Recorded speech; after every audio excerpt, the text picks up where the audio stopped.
Venceu porque foi um jogo de um time só. A Ponte foi a Bragança para se defender. É um estilo de jogo, é uma estratégia que eu gosto, mas tem que jogar um pouco o meio-campo. O meio-campo da Ponte hoje não jogou. Ninguém jogou absolutamente nada, não municiou o ataque.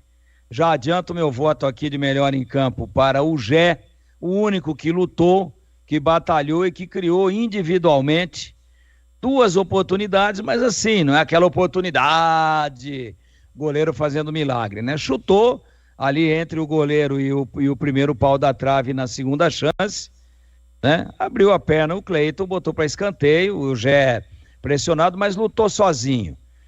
Ponte não teve brilho, se defendeu relativamente bem, mas você vê, no lance do gol houve a falha, depois houve numa outra grande defesa do Pedrão, a falha do Cássio também, e o Bragantino amassou a Ponte, né? Se não criou um número enorme de oportunidades, mas jogou praticamente da intermediária ofensiva para frente. Então a Ponte, na defesa, um comportamento razoável, mas com falhas comprometedoras, falha que começa na falta em cima do Vitinho, todo mundo olhando, e o cara arranca com a bola, vão derrubá-lo lá muito próximo da grande área. Sai a bola parada, o Lincoln cruza, o zagueiro ajeita para o segundo pau e o Sacha bota na rede. Bragantino mereceu amplamente, acho que o placar não reflete a realidade do jogo.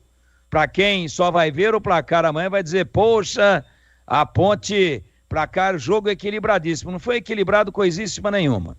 Só o Bragantino jogou, a Ponte não teve criação no meio-campo, não teve a costumeira pegada no setor de inteligência, que é ali onde tudo começa, na meia cancha.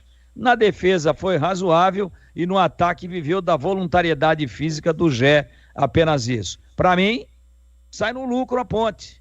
Ah, mas como no lucro se perdeu? 1-0 não reflete a imensa superioridade do Bragantino. Volto a dizer, foi um jogo de um time só, a Ponte não tem nada a reclamar e isso não tira o brilho da campanha da Ponte, que estava a exatos 334 minutos. O goleiro Pedrão e o time da Ponte e os seus companheiros estavam a 334 minutos sem sofrer um gol. Aí sofreram aos 19 do segundo tempo e a Ponte tomou o gol e continuou atrás. Espremidinha, tímida, assustada, e o Bragantino sempre muito mais próximo do segundo gol do que a Ponte de empatar, meu caríssimo Edu Pinheiro. Sensacional, espetacular, ainda faltou 1 minuto e meio. Esse é o Tigrão pela ponta esquerda, já versão 2025, hein?